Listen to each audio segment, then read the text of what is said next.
Nti de di kan no Akoma FM medamase wo dwumapa mudi ma asanteman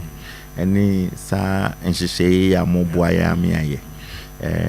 fa radio station time there obi beka say yes pa nemum no monyi ye hwe and the fact that say mo ankasa kra no am say mudi mu akotene pa ena yebeda motive for so ase na mimi ndebe ewo yenimu he ya Akoma FM yenimu he ya yebe sa blood donation drive bi ano papa na chese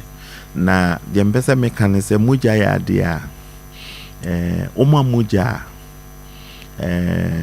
apart from nyame also wa mankwa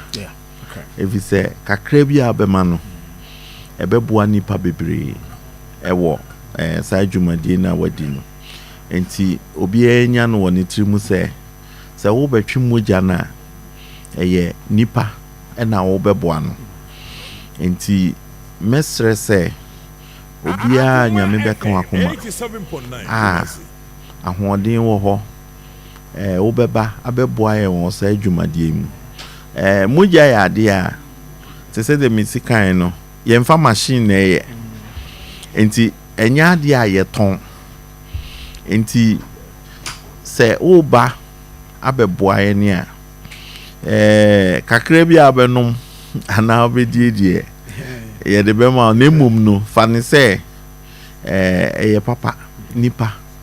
na oboa na sa oba soso ne nsunsuanso bi a wo ho a ebesia konfano cha ya resabia ye won hyehyeye a ye betumi aya ebeboa enti ebi kura ba